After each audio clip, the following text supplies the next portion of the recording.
Disclaimer: ang kwentong ito ay hango sa mga paniniwala, alamat, at mga tunay na karanasang ipinasa ng matatanda sa iba't ibang dako ng Pilipinas. Maaaring may ilang bahagi na katang-isip, ngunit ang layunin nito ay magbigay aral, inspirasyon, at pagninilay tungkol sa kabutihan, tiwala, at mga hiwagang bumabalot sa ating mundo. Hindi ito nilikha upang takutin ang mga manonood, kundi upang ipaalala na sa bawat nilalang, tao man o engkanto, may mabuting puso at may dahilan sa likod ng kanilang mga misteryo. Sa malayong baryo ng San Roque, sa paanan ng bundok na nababalutan ng hamog tuwing umaga, naninirahan ang pamilya ni Mang Celso, isang kilalang albularyo na tinitingala ng buong nayon. Sa tuwing may nagkakasakit o hindi maipaliwanag na pangyayari, si Mang Celso ang unang tinatawag ng mga tao. Kilala siya sa paggamit ng mga halamang gamot, orasyon, at mga lumang ritual na minana pa raw niya sa kanyang ama. Tahimik lamang ang kanilang pamumuhay. Si Aling Rosa, ang kanyang may bahay, ay isang mabait at relihiyosang babae na laging nagdarasal para sa kaligtasan ng pamilya. Mayroon silang dalawang anak, si Liza, isang dalagang mahilig sa kalikasan at madalas sumama sa ama sa pag-aalaga ng mga halaman, at si Nestor, isang batang matalino, ngunit mahina ang katawan mula pagkabata. Araw-araw, dumadayo ang mga tao sa kanilang tahanan. May galing sa kabilang bayan, may galing sa bundok. Ang bahay nila ay laging may amoy ng dahon, usok ng insenso, at dasal na bumabalot sa hangin. Para sa mga taga San Roque, hindi lamang albularyo si Mang Celso, isa siyang haligi ng pag-asa. Ngunit sa kabila ng kabutihan niya, may mga hindi naniniwala. May ilan na nagsasabing may kasabwat daw siyang nilalang mula sa kabubatan. Ang sabi ng matatanda, may kapre raw na nakatira sa malaking punong balete sa dulo ng baryo, at ito raw ang nagbibigay ng kakaibang lakas kay Mang Celso. Isang gabi, habang nagdarasal si Aling Rosa sa altar, narinig nila ang malalakas na yabag mula sa labas ng bahay. May amoy ng tabako na dumampi sa hangin, kahit wala namang naninigarilyo sa paligid. Lumabas si Mang Celso, dala ang kanyang lampara. Sa dilim, nakita niya ang aninong matangkad, halos kasing laki ng puno ng nyog, na tila nakamasid sa kanila mula sa di kalayuan. Hindi takot ang naramdaman ni Mang Celso, kundi isang uri ng paggalang. Naramdaman niyang hindi masama ang presensya. Bumalik siya sa loob at nagsabi sa asawa, may bantay tayong hindi nakikita pero mabuti ang puso. Kinabukasan, napansin ng buong baryo na tila mas sariwa ang hangin, mas masigla ang mga halaman, at mas magaan ang pakiramdam ng mga tao. Ngunit para kay Mang Celso, iyon ay tanda ng isang panibagong simula, isang ugnayan na hindi niya alam kung magdadala ng biyaya o sumpa. Ang kwento ng pamilyang albularyo ng San Roque ay dito nagsisimula, sa pagitan ng pananampalataya at hiwaga, sa hangganan ng mundo ng tao at ng mga nilalang na matagal ng tahimik na nagmamasid. Lumipas ang ilang araw mula nang maramdaman ni Mang Celso ang kakaibang presensya sa labas ng kanilang bahay. Hindi niya iyon maalis sa isipan, ang amoy ng tabako, ang malalakas na yabag, at ang malamig ngunit mapayapang hangin na tila bumabalot sa kanilang bakuran gabi-gabi. Isang gabi, nagpasya siyang sundan ang pinagmumulan ng amoy na iyon. Bitbit ang lampara at isang panyo na may langis ng nyog, pampatapang ayon sa turo ng kanyang lolo, dahan-dahan siyang naglakad patungo sa dulo ng baryo kung saan naroroon ang matandang punong balete. Tahimik ang paligid, tanging huni ng kuliglig at ihip ng hangin ang maririnig. Habang papalapit siya, unti-unting lumakas ang amoy ng tabako at tila gumagalaw ang mga anino sa paligid. Nang marating niya ang ilalim ng punong balete, huminto siya. Sa gitna ng dilim, may aninong unti-unting lumitaw, malaki, maitim, at tila gawa sa usok. Mula sa liwanag ng kanyang lampara, nakita niya ang mabalahibong nilalang na may mapupulang mata, ngunit hindi ito nagdulot ng takot. Sa halip, nakaramdam siya ng kakaibang kapayapaan. Hindi mo kailangang matakot, Mang Celso, isang malalim at mababang tinig ang nagsalita. Ako si Gardu, ang tagapangalaga ng kagubatang ito. Halos hindi makapaniwala si Mang Celso. Isa kang kapre, tanong niya, nanginginig ang boses. Ngumiti ang nilalang, umusok ang paligid sa bawat hitit ng kanyang tabako. Kapre ako. Ngunit hindi ako tulad ng sinasabi ng mga tao. Hindi lahat ng nilalang ng gabi ay masama. Ikinuwento ni Gardu na sa loob ng daan-daang taon, binabantayan niya ang kabubatan ng San Roque, ang mga hayop, halaman, at kaluluwa ng mga punong matagal nang nabubuhay. Ngunit nitong mga nakaraang taon, may mga taong nagsimulang magputol ng mga puno, maghukay ng lupa, at sirain ang paligid. Mawawala na ang tahanan ko, sabi ni Gardu, at sa pagkawala ng kabubatan, mawawala rin ang balanse. Tumingala si Mang Celso sa puno at para bang narinig niya ang daing ng kalikasan. Sa puso niya, alam niyang tama si Gardu. Tutulungan kita, mahina niyang sagot. Hindi ko hahayaang sirain ng mga tao ang punong ito. Ngumiti ang kapre at sa sandaling iyon, tila nagliwanag ang buong paligid. Tandaan mo ang sinabi mong iyan, albularyo, bulong ni Gardu. Ang tiwala ay sagrado. Sa pagitan ng ating mundo, iyan lamang ang nag-uugnay. Pagbalik ni Mang Celso sa bahay, nakita siya ni Aling Rosa. Saan ka galing? Parang may kakaiba sa'yo, tanong nito. Ngumiti lang si Mang Celso at sinabing, nakilala ko na ang bantay ng ating baryo. Mula sa gabing iyon, nagsimula ang kakaibang pagkakaibigan ng isang tao at isang kapre, isang ugnayang magdadala ng biyaya, hiwaga, at kasinungalingang magbabago sa kapalaran ng kanilang pamilya magpakailanman. Mula nang mangyari ang pagtatagpo ni Mang Celso at ng mabuting kapre na si Gardu, tila nagbago ang ihip ng hangin sa San Roque. Ang dating malamig at tahimik na baryo ay nagkaroon ng kakaibang sigla. Ang mga halaman sa paligid ng bahay ng mga albularyo ay biglang nagsipagtayugan, ang mga halamang gamot ay lumalago kahit hindi dinidiligan, at ang hangin ay laging may halimuyak ng sariwang lupa tuwing umaga. Isang araw, habang abala si Mang Celso sa paghalo ng mga dahon at langis, bigla siyang tinawag ni Aling Rosa, halatang takot at nag-aalala. Si Nestor! Nilalagnat na naman at hindi na nagigising. Napatakbo si Mang Celso sa silid ng anak at agad hinawakan ang noo nito, mainit na mainit, at halos wala ng malay ang bata. Ginawa niya ang lahat ng alam niyang ritual, dasal, at halamang gamot, ngunit walang nagbago. Sa desperasyon, tinawag niya si Gardu sa gitna ng gabi. Kaibigan!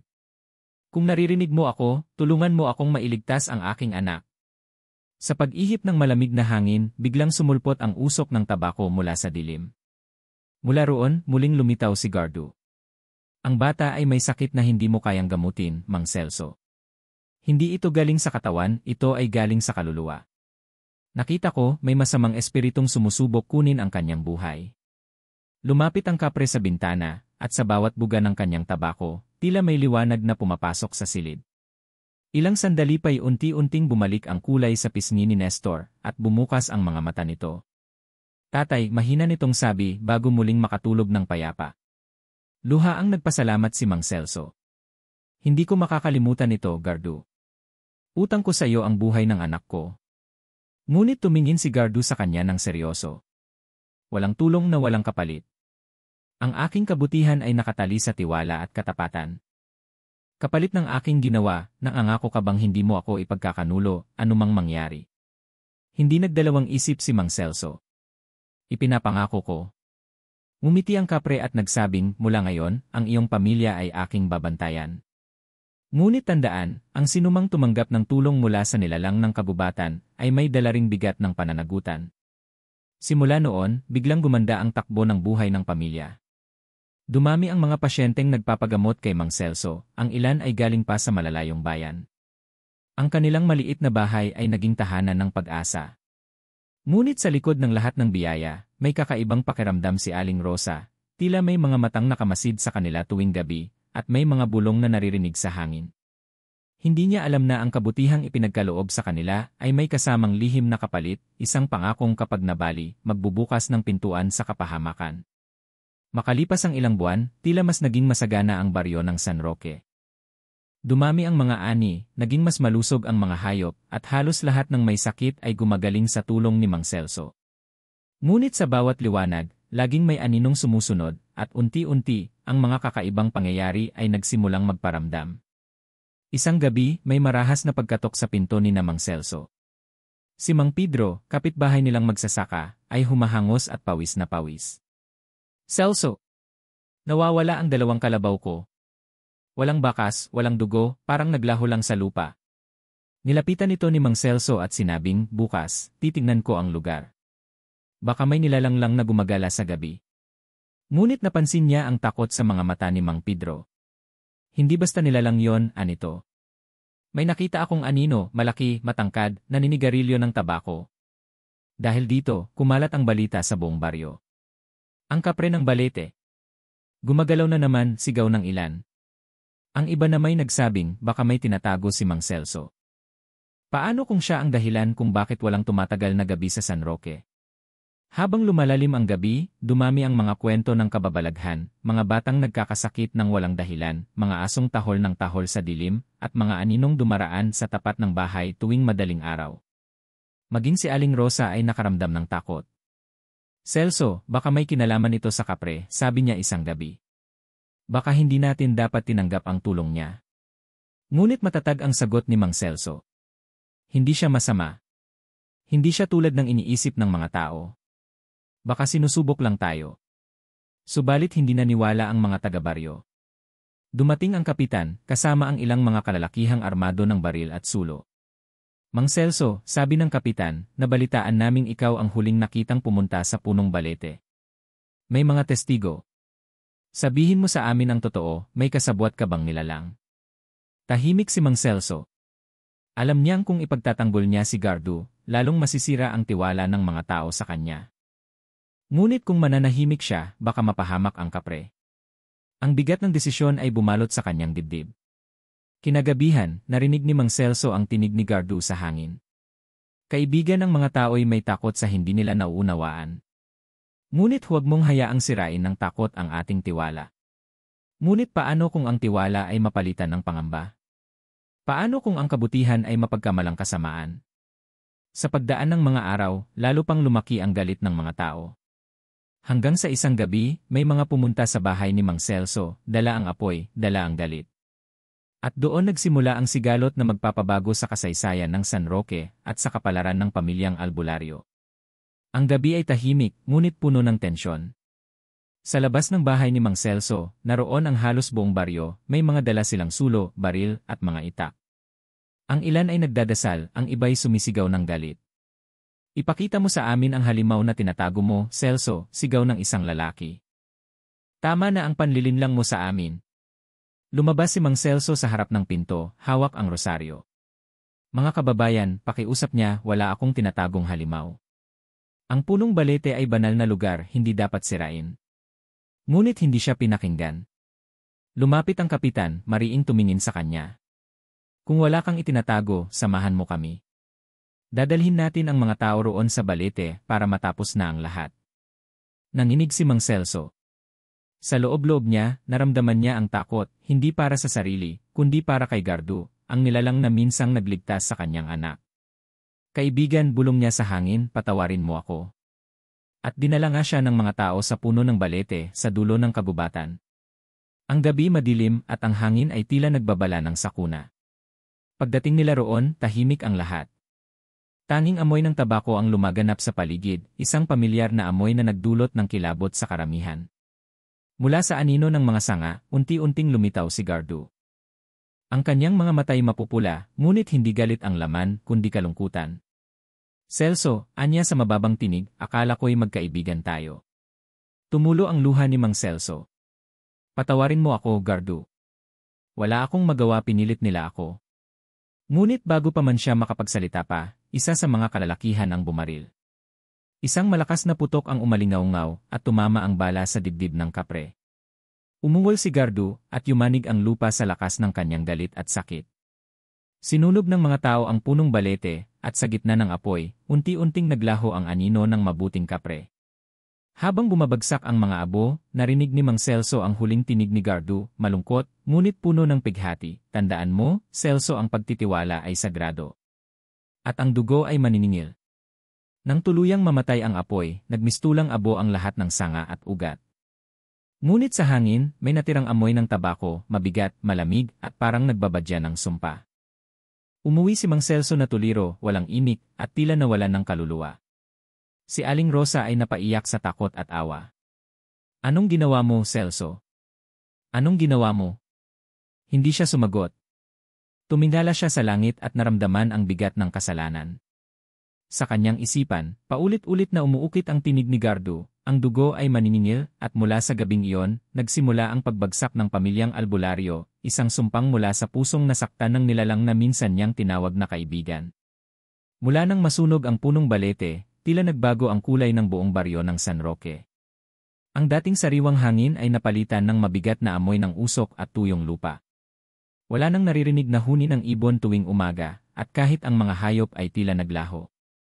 Ngunit ang pinakamalupit na pagbabago ay nagsimula sa bahay ng mga albularyo. Unang tinamaan si Aling Rosa. Isang gabi, bigla siyang nilagnat ng mataas, at nagising na may mga pasa sa katawan, tila hinawakan ng napakalalaking kamay. Celso may aninong nakatayo sa tabi ng kama, nanginginig niyang wika, ngunit paglingon ni Mang Celso, wala siyang nakita. Kinabukasan, lumubha ang kalagayan ni Rosa, at hindi na ito muling nakabangon. Kasunod nito, nawala si Nestor. Umaga noon, nang hindi siya matagpuan sa kanyang higaan. Ang pinto ng bahay ay bukas, at sa labas, natagpuan ang mga bakas ng paa, malalaki, mabigat, at nagtutuloy patungo sa dating lugar ng balete. Hinabol siya ni Mang Celso, sumisigaw sa gitna ng kagubatan, "Nestor! Anak ko!" Ngunit ang tanging tugon ay ang tunog ng hangin at ang amoy ng tabako na sumisingaw sa paligid. Bumalik siyang luhaan, dala ang kawalan at matinding takot. Lalo siyang nagkulong sa bahay, halos hindi na kumain, at gabi-gabi naririnig ng mga tao sa baryo ang kanyang mga sigaw, tila kausap ang isang nilalang na wala na roon. "Gardu! Patawarin mo ako! Ibalik mo sila!" Ngunit ang kagubatan ay tahimik. Dumating ang mga araw na walang tumatangkilik sa panggagamot ni Mang Celso. Ang mga tao'y naniniwalang isinumpa na siya, at ang sinumang lalapit ay mapapahamak din ang bahay ng albularyo, na dati puno ng buhay at pag-asa, ay naging tahanan ng kalungkutan. Ang mga halaman ay nalalanta, at ang tubig sa kanilang poso ay nagiging mapait. Isang gabi, habang umuulan ng malakas, nakita ng mga bata sa baryo ang aninong matangkad na nakatayo sa labas ng bahay ni Mang Celso, nagsisindi ng tabako sa ilalim ng kidlat.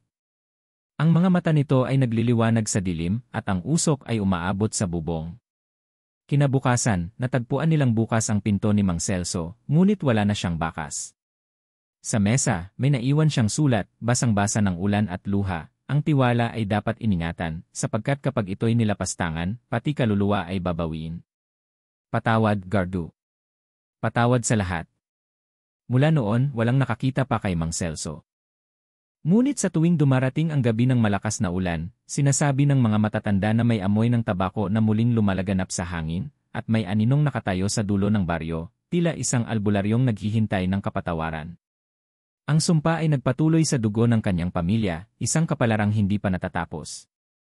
Makalipas ang ilang taon, akala ng mga tao sa baryo ng San Roque ay tapos na ang kababalaghan. Ang bahay ng mga albularyo ay ginawang abandonadong lugar, walang gustong tumira roon. Ngunit isang araw, dumating ang isang dalagang nagngangalang Lira, ang anak ni Nestor na lumaki sa Maynila. Hindi niya alam ang buong kwento ng kanyang pamilya, maliban sa sabi-sabing ang lolo't lola niya ay nawala sa baryo dahil sa sumpa. Tahimik si Lira, ngunit may kakaibang lakas ng loob. Ayon sa kanya, napapanaginipan niya gabi-gabi ang isang matangkad na nilalang na may dalang tabako. Sa bawat panaginip, sinasabi nito, "Bumalik ka. May dapat kang malaman." Dala ng kuryosidad at pagnanais na makilala ang kanyang pinagmulan, bumalik siya sa San Roque. Sa unang gabi ng kanyang pagdating, humuni ang hangin sa paraang matagal nang hindi naririnig ng mga taga-baryo. Ang mga aso ay tumahol ng sabay-sabay, at ang mga ilaw sa mga bahay ay kumikislap na tila may humihigop ng liwanag. Habang naglilibot si Lira sa lumang bahay ng albularyo, naamoy niya ang mabangong usok ng tabako. Sa sala, nakita niya ang lumang larawan ni Mang Celso, nakangiti habang may hawak na halamang gamot. Ngunit nang ipaling niya ang tingin, tila gumalaw ang anino sa likod ng larawan. "Lira," isang paos na tinig ang narinig niya. Napalingon siya, at sa gilid ng bintana ay may lalaking matangkad, nakayuko, at may mapulang mata. Hindi siya tumakbo. Sa halip, lumapit siya, tila hinahatak ng di maipaliwanag na puwersa. "Hindi ako nandito para takutin ka," wika ng nilalang. "Ako si Gardu, ang kapring minsang nagtiwala sa pamilya mo. Nais kong maibalik ang balanse." Nanginig ang mga kamay ni Lira. "Bakit ako?" "Dahil ikaw ang tanging dugo ng albularyo na walang kasalanan," sagot ng kapre.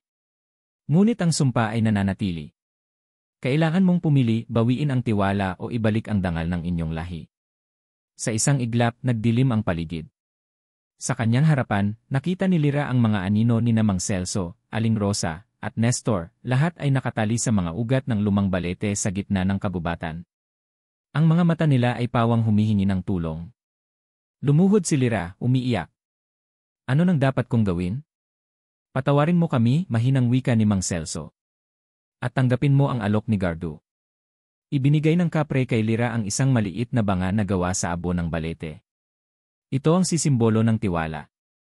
Ingatan mo ito sapagkat kapag muli itong nasira, wala nang kapatawaran. Habang hawak ni Lira ang banga, nagliwanag ang paligid. Ang mga kaluluwang nakatali sa balete ay unti-unting naglaho, tila napalaya sa mahabang panahon ng paghihirap.